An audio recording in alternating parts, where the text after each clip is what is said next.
Supreme court ने जो बोला है कि पैलेट गन्स एक्सेप्शनल सर्कमस्टांसेस में यूज़ हो सकते हैं, इसमें दो चीज़ है। नंबर वन कि क्या वो एक्सेप्शनल सर्कमस्टांसेस पीसफुल प्रोटेस्टर्स ने क्रिएट किया था 20 जुलाई को। 20 जुलाई को तो एक पीसफुल प्रोटेस्ट चल रहा था, एक पीसफुल मार्च निकला था, उसमें पैलेट गन चलाने वाली कोई ऐसी बात ही नहीं हुई थी। तो सुप्रीम कोर्ट को rather than passing such statements कि वो पैलेट गन चला सकते हैं, एक्सेप्शन में चला सकते हैं, उनको ये देखना चाहिए था एंड सख्त तरीके से स्ट्रिक्टली देखना चाहिए था कि क्या वैसे सर्कमस्टांसेस थे जिसके वजह से एक इंसान का आंखों की रोशनी चली गई।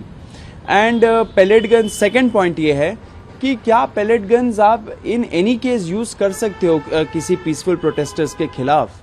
मतलब कि ये हमारे ही लोग हैं, हमारे ही बच्चे हैं, वो अपना एक संवैधानिक अधिकार को एक्सरसाइज कर रहे थे प्रोटेस्ट करके। ये कोई वॉर जोन तो है नहीं, यहाँ पे कोई टेररिस्ट गतिविधि तो है नहीं कि आप पैलेट गन यूज़ करोगे। जस्ट बिकॉज वो आपने अपने रूल बुक में डाल दिया कि पैलेट गन यूज़ कर सकते, तो कल को आप रूल बुक में ये भी लिख दीजिए कि AK-47 भी चला सकते हैं एक्सेप्शनल सर्कमस्टांसेस में। ये भी लिख दीजिए कि टैंक लाके आप ब्लास्ट भी कर सकते हैं लोगों को एक्सेप्शनल सर्कमस्टांसेस में। बात ये नहीं है कि रूल बुक में आपने क्या लिखा, उसका मोरालिटी का क्या है। Is it moral to be using all of this against peaceful protesters. ये चीज़ों पे हम लोगों को ध्यान देना चाहिए। एंड बहुत राइटली पार्लियामेंट में ये क्वेश्चंस उठ रहे हैं कि किसने ऑर्डर दिया पैलेट गन यूज़ करने का। होम मिनिस्टर अमित शाह का क्या था इसमें रोल, क्योंकि अल्टीमेटली तो वही देख रहे थे कि दिल्ली में क्या हो रहा था। एज होम मिनिस्टर वही देखेंगे, वही ऑर्डर्स देंगे। ऐसा तो हो नहीं सकता कि पुलिस अपने मन से कुछ भी करे। तो ये सारे क्वेश्चंस का जवाब मिलना चाहिए हम लोगों को। पैलेट गन ज़रा सर अनएक्सेप्टेबल है किसी भी लोकतांत्रिक देश में किसी भी प्रोटेस्टर्स के खिलाफ यूज़ करने का। We condemn this. Supreme court को भी सख्त तरीके से इन सब चीज़ों पे सोचना चाहिए रादर देन रबर स्टैंपिंग या ओकेइंग ऐसे मेजर्स। सर, विपक्ष लगातार पैलेट गन वाले मामले में इस्तीफे की मांग कर रहा है अमित शाह जी की, तो इसको किस तरह से? देखिए, विपक्ष अपना काम कर रही है। विपक्ष का काम ही है क्वेश्चन पूछना एंड सरकार को अकाउंटेबल ठहराना। पार्लियामेंट में डिस्कशन भी हो रहा था, मैंने देखा। इस चीज़ पे भी डिस्कशन होना चाहिए कि 20 जुलाई को किससे क्या ऑर्डर दिया था एंड उसके वजह से जितना ख़राब तरीके से पुलिस से व्यवहार किया प्रोटेस्टर्स के खिलाफ एंड इतना ज़्यादा बर्बरता हुआ है प्रोटेस्टर्स के खिलाफ, उसका जवाब कौन देगा। तो ऑब्वियस सी बात है कि होम मिनिस्टर को इस चीज़ का जवाब देना चाहिए एंड विपक्ष को उनसे पूछना भी चाहिए सवाल। अभिजीत दिपके जी ने प्रधानमंत्री द्वारा बनाए गए वीडियो को लेकर कहा है कि क्यों ना प्रधानमंत्री इन्फ्लुएंसर बन जाए। इस चीज़ को किस तरह देखते हैं? देखिए, वो अभिजीत दिपके ने बोला है तो वो काफ़ी कॉम्पिटेंट है अपने स्टेटमेंट्स को डिफेंड करने के लिए एंड इसमें कुछ डिफेंड करने का है भी नहीं। उन्होंने जो बोला कि कहीं ना कहीं पूरे जेनजी को, पूरे यंग जनरेशन को लगा कि सरकार ने उनकी बात नहीं सुनी बहुत लंबे टाइम तक। उनकी बात सुनी भी नहीं एंड बाद में 20 जुलाई को उनके साथ बर्बरता भी करवाया प्रधानमंत्री मोदी ने। तो ऑब्वियसली जायज़ सी बात है कि उसके खिलाफ गुस्सा भी होगा। कंगना रनौत ने आपको गूगल किया है, उसमें आपकी एज 28 साल बताई गई है, तो उनका कहना है कि आप 28 साल से किस तरह स्टूडेंट लग रहे हैं। 28 साल में तो मैंने दो अवार्ड जीत लिए थे। देखिए, कंगना जी को तो उनका गूगल भी गलत इन्फॉर्मेशन बताता है, इससे पता चल रहा है। मैं 28 का नहीं, मैं 27 साल का हूँ, वो भी अभी कुछ टाइम पहले ही मैं 27 साल का हुआ हूँ। मैं स्टूडेंट भी नहीं हूँ, गूगल भी वही बताएगा स्टूडेंट हूँ नहीं, मैं जर्नलिस्ट हूँ एंड मैंने भी कभी क्लेम नहीं किया कि मैं एक्टिव स्टूडेंट हूँ।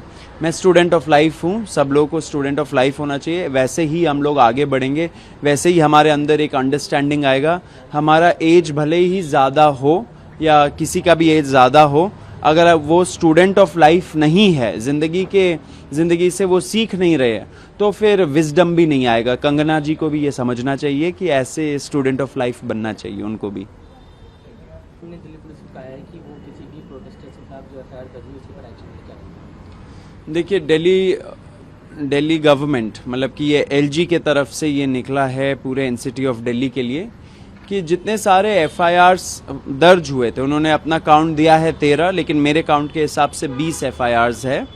वो सारे FIRs पे कोई फर्दर एक्शन नहीं होगा एंड उसको एक तरीके से लिखा गया है कि it should be treated as closed.